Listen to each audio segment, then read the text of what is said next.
हाज़रीन नाज़रीन तलबा व तालिबात, मैं मोइनुद्दीन शाहीन, एसोसिएट प्रोफेसर शोबे उर्दू, सम्राट पृथ्वीराज चौहान गवर्नमेंट कॉलेज अजमेर, आपकी खिदमत में हाजिर हूँ।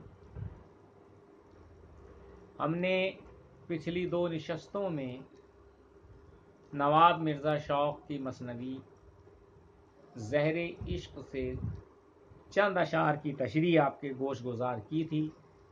इसी सिलसिले को आगे बढ़ाते हैं। कल जहां हमने अपनी गुफ्तगू को मुनक़ता किया था, वहीं से हम अपनी गुफ्तगू का आगाज़ करते हैं। हमने कल ये पढ़ा था कि शायर ने सौदागर की साहबजादी महजबी की तारीफ़ व तौसीफ़ में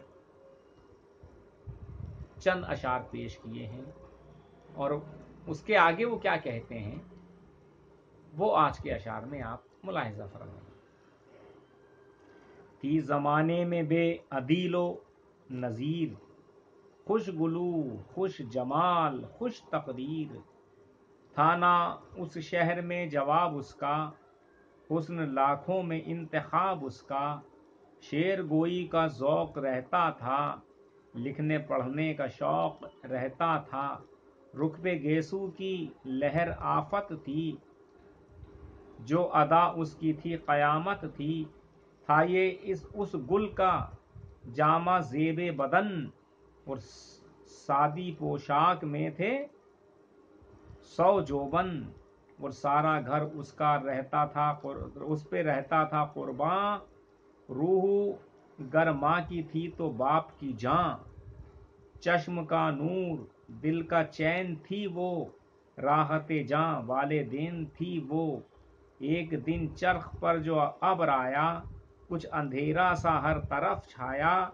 खुल गया जब बरस के वो बादल, कौस तब आसमां पे आई निकल, दिल मेरा बैठे बैठे घबराया, सैर करने को बाम पर आया है, खुफ्ता दिल को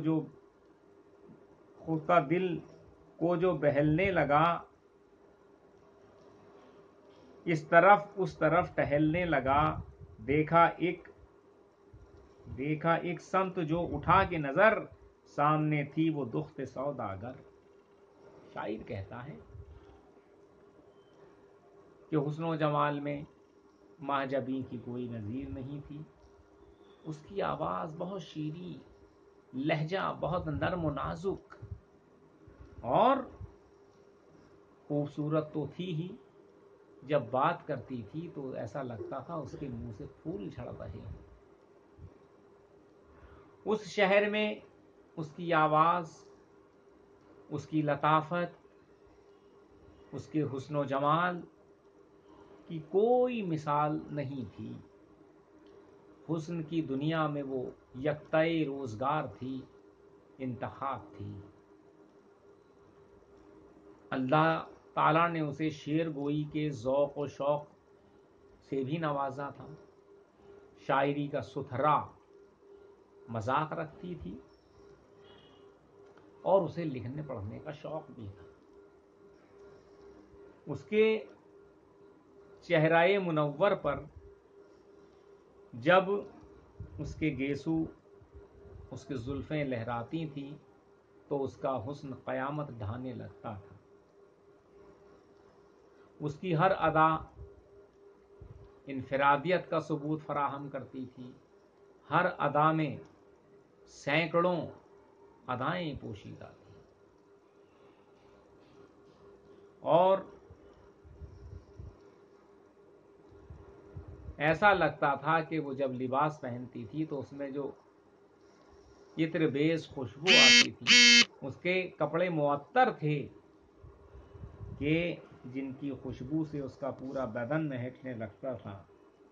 हालांकि वो बहुत सादा किस्म की पोशाक पहनती थी, ज्यादा तड़क भड़क के कपड़े भी नहीं थे, सादगी में भी हुस्न कायम था।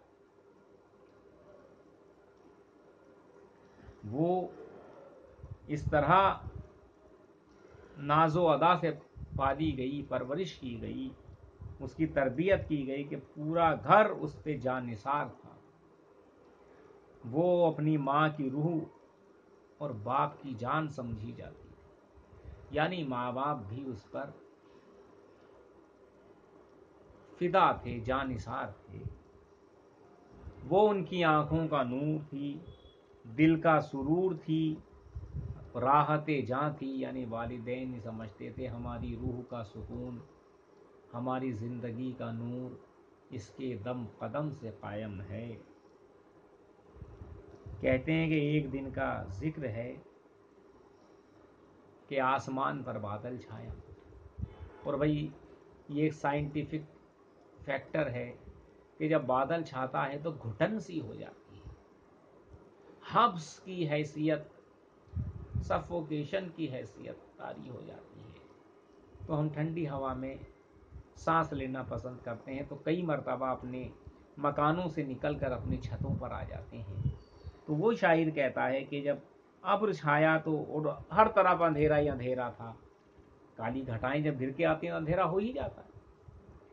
تو شاعر کہتا ہے کہ وہ چھت پر چلا آیا، اور تھوڑی دیر میں جب بادل برس چکا تھا تو بادل کھل گیا تھا، مطلع صاف ہو گیا تھا.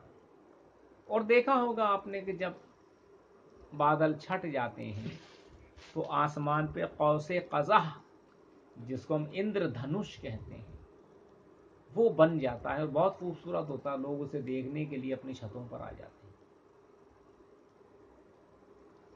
تو شاعر کہتا میرا دل بھی بیٹھے بیٹھے گھبرانے لگا، تو سوچا کہ چلیے اب چھت پر ٹہلا جائے. تو نے ٹہلنا شروع کیا، اور ٹہلتے ٹہلتے اس کا دل بھی بہلنے لگا، ادھر ادھر دیکھنے لگے. تو جو نظارہ قدرت دیکھا اس سے دل کو سکون ملا. ٹہلتے ٹہلتے اس کی نظر اچانک سامنے والے مکان پر پڑی، جس پر اس کے ہمسایہ یعنی اس کے پڑوسی سوداگر کی صاحبزادی چھت پر موجود تھی. اس کے ساتھ ہمجولیاں بھی تھیں دو چار، دیکھتی تھی وہ آسماں کی بہار، بام سے کچھ اترتی جاتی تھی، وہ چہلیں آپس میں کرتی جاتی تھی. کہتے ہیں کہ اس کے ساتھ وہ اکیلی نہ تھی، کوئی دوسرے ہمجولی یعنی ساتھی فرینڈز وغیرہ موجود تھی، اور سب کی سب آسمان کی طرف دیکھتے تھے، کیونکہ برسات کے بعد آسمان بہت خوبصورت نظر آتا ہے. اور آپس میں ہنسی مذاق چھیڑ چھاڑ جو ہم دوستوں میں ہوتا ہے، ہم عمر دوستوں میں ہوتا ہے، وہ آپس میں کر رہے تھے. اور کچھ دھیرے دھیرے چھت سے اتر کے اپنے گھروں کو جا رہی. ہم ان اشعار کی تشریح یہیں تک رکھیں گے، لیکن